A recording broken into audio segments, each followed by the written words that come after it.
Doctor Baba Saheb Ambedkar open university.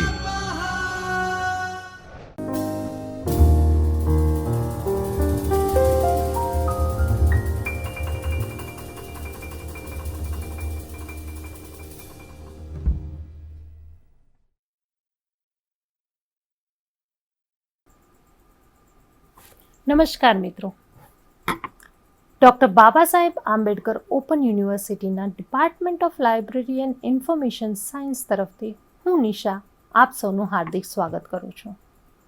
Bachelor of library and information સાયન્સના paper number 2 ગ્રંથાલય સંચાલનમાં unit number 1માં ગ્રંથાલય સંચાલનના સિદ્ધાંતો વિશે આજે આપણે અભ્યાસ કરશું. મિત્રો, આગળ આપણે ભણી ગયા ગ્રંથાલય સંચાલન શું છે, એનો અર્થ શું છે, ગ્રંથાલય સંચાલનમાં સંચાલન શા માટે જરૂરી છે અને ગ્રંથાલયમાં સંચાલનની આવશ્યકતા શું છે. ત્યારબાદ ગ્રંથાલયના સિદ્ધાંતો અને કાર્યોની ચર્ચા આપણે કરી. હવે લ્યુથર ગ્યુલિક અને ઉર્વિકે આપેલા પોસ્ટકોપ, જે મેં આગળના લેક્ચરમાં આપને જણાવ્યું હતું, તેની આપણે અહીંયા વિસ્તૃતથી ચર્ચા કરશું. પોસ્ટકોપ, અહીંયા તમે જુઓ છો કે અલગ અલગ મશીનરીને એકબીજા સાથે જોડેલી છે. આ બધી જ મશીનરી એકબીજા સાથે જોડાય ત્યારે એક મોટું મશીન ચાલી શકે. તો આ અલગ અલગ મશીનરીના પાર્ટ્સને આપણે અહીંયા સમજવાનો છે, જેને આપણે પોસ્ટકોપ કહીએ છીએ. પોસ્ટકોપ means P for planning, O for organizing, S for staffing, D for directing, C for coordinating, R for reporting and B for budgeting. આયોજન એક એવી પ્રક્રિયા છે કે પ્રારંભથી જ નક્કી કરવામાં આવે છે. આયોજનના 4 મહત્વના તત્વો છે. પ્રત્યેક યોજના અને તેની સાથે સંલગ્ન પરિયોજનાનો મુખ્ય ઉદ્દેશ ને પરિપૂર્ણ અને સાકાર કરવાનો છે. કોઈ પણ યોજના હોય તેની અલગ અલગ પરિયોજનાઓ હોય, પરંતુ એ બધી જ પરિયોજનાઓ જ્યારે એક થાય તો એક મુખ્ય ઉદ્દેશને આપણે પરિપૂર્ણ અથવા તો સાકાર કરી શકીએ. આયોજન અને યોજના નિર્માણ સંચાલનનું પ્રથમ કાર્ય છે. તેને તાર્કિક રીતે અન્ય સંચાલકીય કાર્યની સ્થિતિમાં આવે છે. આયોજનના દરેક સ્તર પર સંચાલક સામેલ હોય છે. અહીંયા સંચાલક તરીકે આપણે ગ્રંથપાલને જોવાના છે. ગ્રંથપાલ જ્યારે આયોજન કરતું હોય ત્યારે મુખ્ય ગ્રંથપાલ એ દરેક સ્તર પર સામેલ હોય છે. આયોજનની કાર્યક્ષમતાને આવક અને આપેલ યોગદાનથી માપવામાં આવે છે. આયોજનના વિકાસના કાર્યમાં કેટલીક તાર્કિક તેમજ મૂળ પગથિયાઓ સામેલ હોય છે. તક પ્રત્યે સાવચેતી રાખવી અને એક પ્રકારનું SWOT એનાલિસિસ કરવાનું પ્રથમ પગથિયું છે, જેનાથી વિશિષ્ટ અને સ્પષ્ટ ઉદ્દેશ પ્રસ્થાપિત થવો જોઈએ. આયોજનનું ત્રીજું તાર્કિક પગથિયું છે અનુમાન લગાવવું. દાખલા તરીકે યોજના સંબંધિત સંકલ્પનાઓ ધ્યાનમાં રાખવી, બધી જ સંકલ્પનાઓ પૂર્ણ સ્વરૂપે નક્કી કરવી તેમજ તેની અદ્યતન રાખવી અને મુશ્કેલીભર્યું કાર્ય છે. આયોજનની સફળતા સંકલ્પનાઓની પરિશુદ્ધતાની માત્રા ઉપર નિર્ભર કરે છે. આયોજનના વિકાસ માટે ચોથું પગથિયું કયું છે? વૈકલ્પિક માર્ગ શોધવાનું પગથિયું તેમજ પરીક્ષણ કરવાનું પગથિયું. ત્યારબાદ આગળ પગથિયા વિકલ્પોનું સમગ્ર મૂલ્યાંકન કરવાનું છે, જેનાથી આગળના પગથિયામાં સર્વોત્તમ વિકલ્પની પસંદગી થઈ શકે છે. 7મું પગથિયું આયોજનની ફોર્મ્યુલા બનાવવાનું છે. અંતિમ પગથિયામાં સંપૂર્ણ આયોજન અને ફોર્મ્યુલાને નંબર આપવામાં આવે છે અને તેને અંદાજપત્રમાં આંકડાઓમાં પરિવર્તન કરવામાં આવે છે. ઉદ્દેશ્યો અને યોજના નક્કી કરવામાં, ભવિષ્યની પ્રવૃત્તિ નક્કી કરવા, નીતિ બનાવવા, વિભિન્ન વિકલ્પોની પસંદગી કરવા માટે યોજના બનાવવામાં આવે છે. પ્રસ્તુત કરવા માટે વધારે ટેકનોલોજી અને ટેકનિક્સ મોડેલ્સ તૈયાર કરવામાં આવે છે અને આ પ્રક્રિયાને અનુસરવા માટે અનેક દ્રષ્ટિકોણ અને સિદ્ધાંત બનાવવામાં આવે છે, જેમાંથી કેટલાક ઉલ્લેખ કરવામાં આવે છે અને કેટલાક નથી કરવામાં આવતા. આયોજનના સિદ્ધાંત. આયોજનના સિદ્ધાંત તરીકે જ્યાં આપણે છીએ ત્યાંથી જ આરંભ કરવો એવું છે. ક્યારેક આપણે એમ વિચારીએ કે આપણે આ કાર્ય કરતાં આ કાર્ય પહેલાં ખતમ કરી લઈએ તો એ ન થઈ શકે. આપણે જ્યાં છીએ ત્યાંથી જ આપણે પ્રારંભ કરવાનો છે. ગ્રંથાલયની વાત કરીએ તો ગ્રંથાલયમાં જ્યારે આપણી નવી નિમણૂક થાય છે ત્યારે એક્વિઝિશનથી આપણે કાર્ય કરવાનું હોય છે. આપણે કોઈ ક્લાસિફિકેશન કે કેટલોગિંગનું ડાયરેક્ટ કાર્ય ન કરી શકીએ. આયોજનમાં જોડાયેલ વ્યક્તિઓની સુસંગતતા સાથે સહમતિ હોવી જોઈએ. જેટલી પણ વ્યક્તિઓ આયોજનમાં જોડાયેલી હોય તે બધાના જ સહમતિ ખૂબ જ જરૂરી રહે છે. આયોજનમાં સ્થિતિસ્થાપકતા હોવી જોઈએ. આયોજનમાં પૂરી સાંકળ હોવી જોઈએ. આયોજન પ્રલેખબદ્ધ કરવા જોઈએ અને તેને અલગ અલગ ટીમમાં વહેંચી નાખવા જોઈએ. પ્રલેખબદ્ધ કરવાનું મુખ્ય રીઝન એ છે કે જ્યારે પ્રલેખ તૈયાર કરવામાં આવે તો ત્યારબાદ જો આપણે એનું પુનઃમૂલ્યાંકન કરવું હોય અથવા તો એમાં કોઈ ચેન્જીસ લાવવા હોય તો પ્રલેખ જો આપણી પાસે તૈયાર હોય તો તેને આપણે સરળતાથી પુનઃમૂલ્યાંકન થઈ શકે છે. આયોજનનું મૂલ્ય ત્યારે જ થાય જ્યારે તેને કાર્યાન્વિત કરવામાં આવે. ક્યારેક એવું બને કે આપણે આયોજન કરી તો દીધું પરંતુ તેનું ઇમ્પ્લિમેન્ટ ન કર્યું તો તે થઈ શકે નહીં. એટલે આયોજનનું મૂલ્ય જો આપણે કરવું હોય તો તેને કાર્યાન્વિત કરવું ખૂબ જ જરૂરી છે. આયોજનનું પુનઃ મૂલ્યાંકન કરવું જોઈએ. આયોજન જ્યારે આપણે કરી લઈએ એને પ્રલેખબદ્ધ થઈ ગયું, અલગ અલગ ટીમમાં વહેંચવામાં આવી ગયું, એમાં સાંકળ પણ બની ગઈ, એમાં સુસંગતતા પણ છે અને એનું ઇમ્પ્લિમેન્ટેશન પણ થાય છે. ત્યારે આ વસ્તુને ઇમ્પ્લિમેન્ટેશન થતાં પહેલાં એનું પુનઃ મૂલ્યાંકન કરવું જોઈએ કે આ આયોજન યોગ્ય છે કે નહીં. ત્યારબાદ આપણે બીજો મુદ્દો પોસ્ટકોબમાં બીજો O for organising. Organising means સંગઠનાત્મક. સંગઠન એ એક એવી પ્રક્રિયા છે જેમાં ધ્યેયની પ્રાપ્તિ માટે સાધનો અને વ્યક્તિઓ વચ્ચે સંબંધ સ્થાપિત કરવામાં આવે છે. ગ્રંથાલયમાં સાધન તરીકે આપણે શું લઈ શકીએ? પુસ્તકો, માહિતી આધારિત જ્ઞાન સંબંધિત જે પણ ડોક્યુમેન્ટ આપણી પાસે રહેલા છે એ આપણા કર્મચારીઓ, આપણા પાસે રહેલું બજેટ એને આપણે સાધન તરીકે ગણાવી શકીએ. કોઈક એક સંસ્થાની ક્રિયાનું સમાનધર્મી કાર્યમાં વિશ્લેષણ થવું જોઈએ.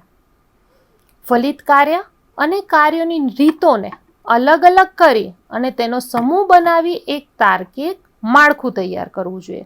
શું કહે છે? ફલિત કાર્ય, જે પ્રાપ્ત થયેલા કાર્યો છે, ફલિત કરવાના છે જે કાર્યો, એ કાર્યો અને આપણે કાર્યો કમ્પ્લીટ કરવા માટે જે રીતો અપનાવીએ છીએ એ અલગ અલગ કરીને તેનો સમૂહ બનાવીને એક તાર્કિક માળખું તૈયાર કરવાનું છે.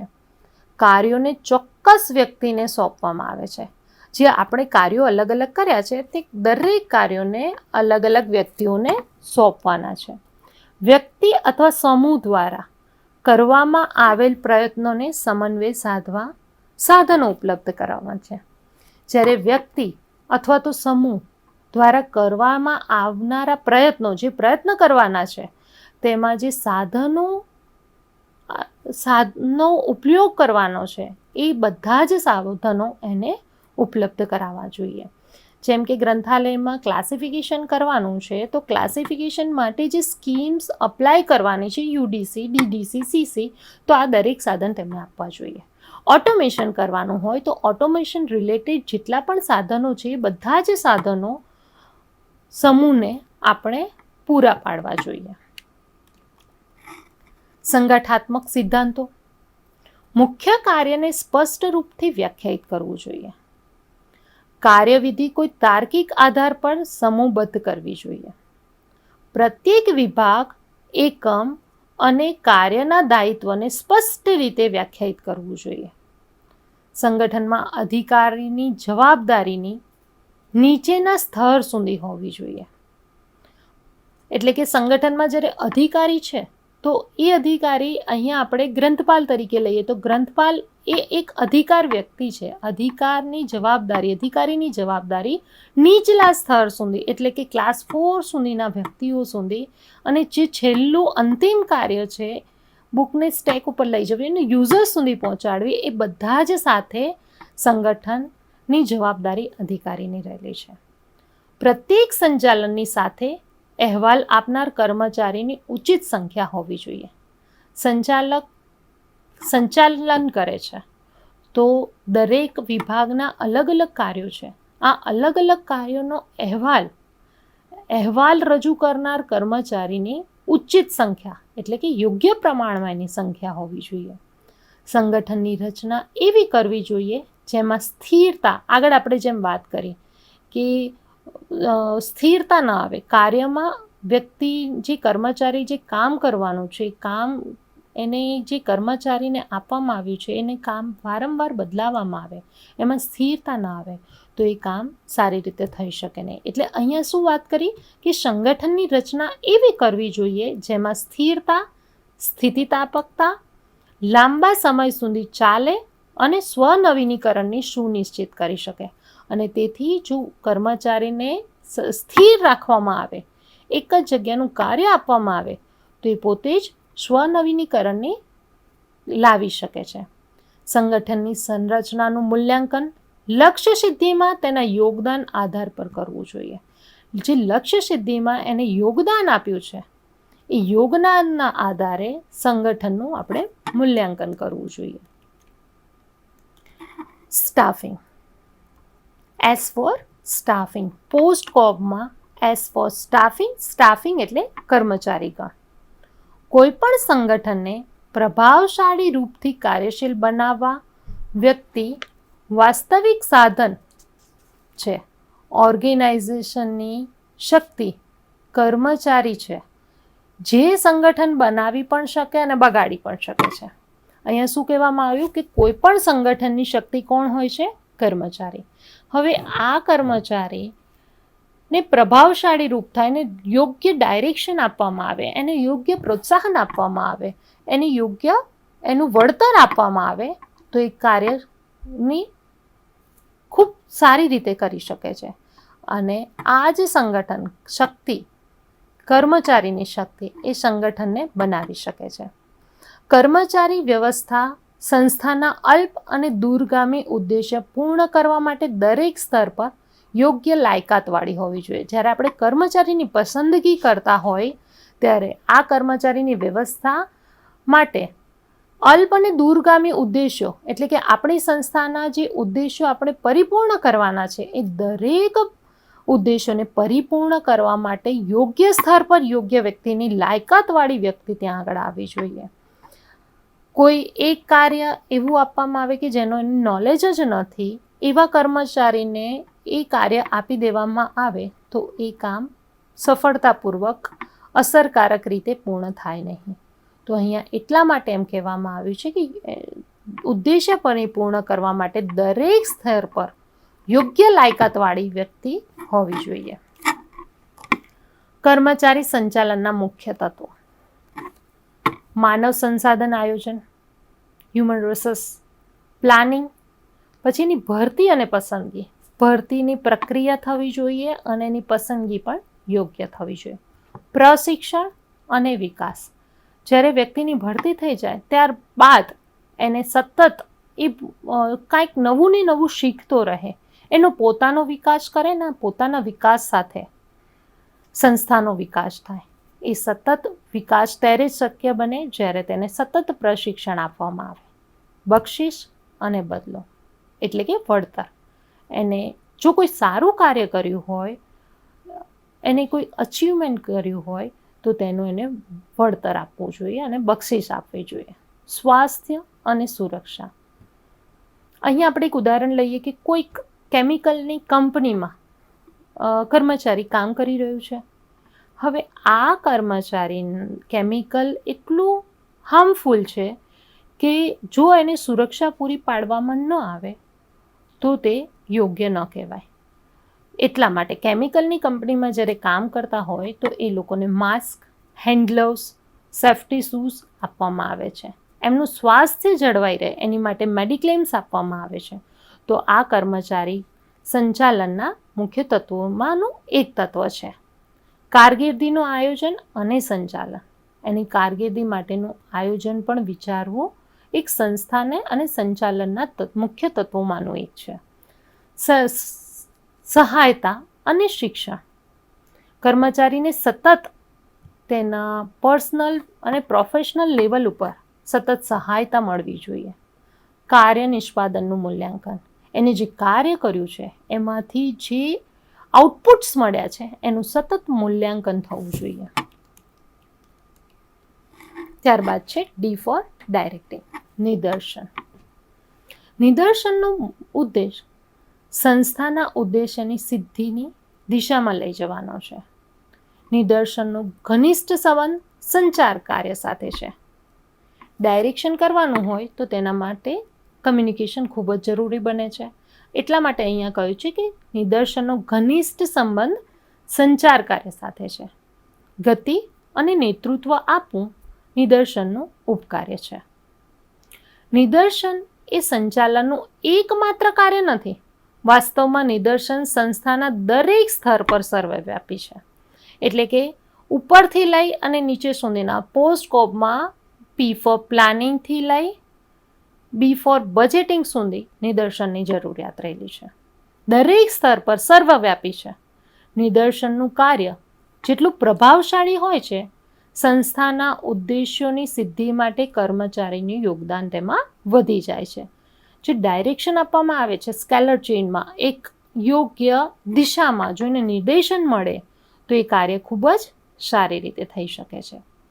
કર્મચારી પોતાના એક પદાધિકારીને જેટલી સંપૂર્ણતાથી અહેવાલ આપે છે, જેટલો આદેશનો વિરોધ એટલો જ આદેશનો વિરોધ ઓછો થાય છે અને તેના પરિણામ સ્વરૂપ કર્તવ્ય વધુ સારું થાય છે.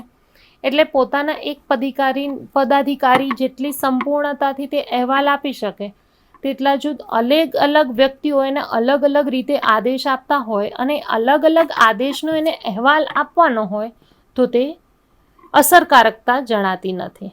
દાખલા તરીકે પદાનુક્રમમાં 2 વ્યક્તિઓ અ અને બ, રીના અને મીના છે. આમ જો રીના એ મીનાને નિદર્શન આપે, રીના મીનાને નિદર્શન આપે તો બીનાએ રીનાને અહેવાલ આપવાનો છે.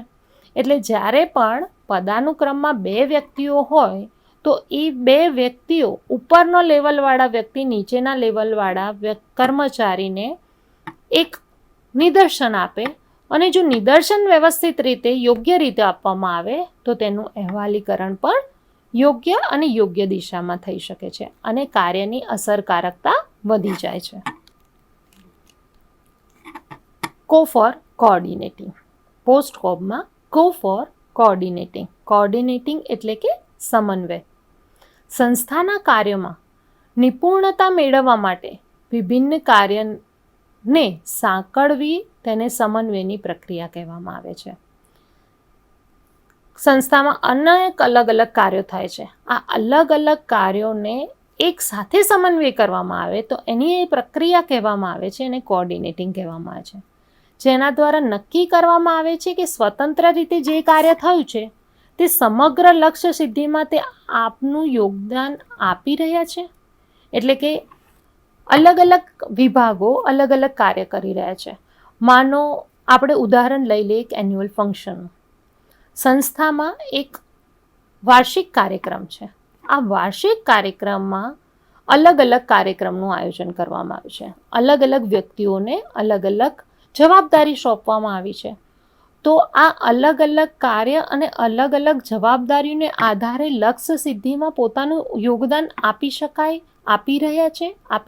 એવું કરી રહ્યા છે એ નક્કી ક્યારે થાય છે? જ્યારે આ બધા જ કાર્યનો સમન્વય કરવામાં આવે ત્યારે. સમન્વયમાં સંચાલકને અને નેતાનું ચરિત્ર નિભાવવાનું હોય છે. તેમાં તેની કુશળતાની પરીક્ષા થાય છે. શું કહે છે કે નેતા અહીંયા આગળ મુખ્ય પોતાનો રોલ ભજવી રહ્યો છે, મુખ્ય રોલ ભજવવાનો થાય છે અને સમન્વય માટે એનું મુખ્ય કાર્ય રહેલું છે, જેમાં એની પરીક્ષા થાય છે. સમન્વયનું સર્વોત્તમ રૂપ પ્રગટ ત્યારે જ થાય છે કે દરેક કર્મચારીને એ જાણ હોય કે સંસ્થાની સિદ્ધિમાં જ તેનું યોગદાન કેટલું આપેલું છે. હું ક્લર્ક તરીકે જો સંસ્થામાં કામ કરી રહી હોઉં અથવા તો ગ્રંથપાલ તરીકે સંસ્થામાં કામ કરી રહી હોઉં અને મારી કોલેજ કે યુનિવર્સિટી કોઈ એક્રિડિએશન રેન્કિંગ માટે અપ્લાય કરી રહી હોય તો મારું યોગ્ય અને સંસ્થાની જે સિદ્ધિ છે એમાં મારું યોગ્ય યોગદાન કેટલું છે, એક પર્ટિક્યુલર વ્યક્તિ તરીકે મેં કેટલું યોગદાન આપ્યું છે, જેના કારણે આપણી સંસ્થાની સિદ્ધિ સુધી પહોંચી શકે છે. તો આ માટે ત્યારે જ આ સર્વોત્તમ રૂપ પ્રગટ થાય જ્યારે દરેક કર્મચારીને આ વસ્તુની જાણ હોય. પ્રયાસોમાં તકલીફ જણાય ત્યારે સંસ્થાના મુખ્ય ઉદ્દેશ્યથી દરેકને ચોક્કસ વ્યાખ્યાયિત કરવા જોઈએ. એટલે જ્યારે આપણે કોઈ પ્રયત્ન કરી રહ્યા છે પરંતુ સંસ્થાના મુખ્ય ઉદ્દેશ્ય મેઇન મોટો જે સંસ્થાનો છે એ દરેકને ચોક્કસ રીતે વ્યાખ્યાયિત હોવો જોઈએ. એમાં કોઈ તકલીફ આવે, એમાં કોઈ પ્રોબ્લેમ્સ ક્રિએટ થાય, એમાં કોઈક એવી સમસ્યાઓ આવે જેનો હલ કરવા માટે દરેક પાસે પોતાની યોગ્યતા રહેલી છે. તો આ યોગ્યતા દ્વારા આ તકલીફોને આપણા પ્રયાસોથી આપણે કઈ રીતે દૂર કરીએ કે જેથી કરીને સંસ્થાના મુખ્ય ઉદ્દેશ્યને આપણે મુખ્ય ઉદ્દેશ્યને વ્યાખ્યાયિત કરવા જોઈએ. રિપોર્ટિંગ. અહેવાલ એ નિદર્શનનું પ્રતિબિંબ છે. અહેવાલનો મુખ્ય ઉદ્દેશ્ય અધિકારી અને ઉપભોક્તાઓને કોઈ વિશેષ સમયમાં કાર્ય નિષ્પાદન, ઉપલબ્ધિ અથવા તો નિષ્ફળતાની માહિતી આપવાનો છે. રિપોર્ટ નિદર્શનનું પ્રતિબિંબ જ છે પરંતુ એને પ્રલેખબદ્ધ કરવામાં આવે છે. આ ઉપલા અધિકારીને કર્મચારીગણ પોતે જે કાર્ય કર્યું છે એમાં સફળતા રહી, નિષ્ફળતા રહી, તકલીફો કઈ આવી અને જો નિષ્ફળતા રહી તો તેના કારણો આપવા માટેનું એક પ્રલેખબદ્ધ રિપોર્ટિંગ કરવામાં આવે છે, જેને અહેવાલ કહેવામાં આવે છે. અંદાજપત્ર. અંદાજપત્ર આયોજન પ્રલેખોમાંથી એક છે. આ યોજનાબદ્ધ સ્ત્રોતમાં આર્થિક અથવા તો પરિગણના સ્વરૂપે, આંકડાકીય સ્વરૂપે હોય છે. અંદાજ બનાવવાના કાર્યમાં આર્થિક આયોજન, લેખાકરણ, અંદાજપત્ર નિયંત્રણ, અંદાજપત્રના પ્રકારો વગેરે આપણે અભ્યાસ કરશું, પરંતુ એ એકમ નંબર 17માં આવે છે એટલે અહીંયા આપણે ડિટેલમાં જોતા નથી. પરંતુ અંદાજ એ એક આયોજન પ્રલેખોમાંનું એક છે કે જેમાં આપણે આંકડાકીય માહિતી આપવાની છે. એની અલગ અલગ પદ્ધતિઓ હોય છે, એના નિયંત્રણના પ્રકારો હોય છે, અંદાજના પ્રકારો હોય છે, એને કઈ રીતે રજૂ કરવામાં આવે છે. ધારો કે લાઇબ્રેરીમાં અલગ અલગ ગ્રાન્ટ આવે છે તો આ ગ્રાન્ટનું આપણે યુટિલાઇઝેશન કરવાનું છે, કઈ રીતે એની ફાળવણી કરશું એનું આર્થિક આયોજન આપણે કરવાનું હોય છે, જે આપણે એકમ નંબર 17માં જોઈશું. નવા વિષય સાથે આપણે ફરીથી મળશું. આપ સૌનો ફરીથી ખૂબ ખૂબ આભાર. स्वाध्यायः परमं तप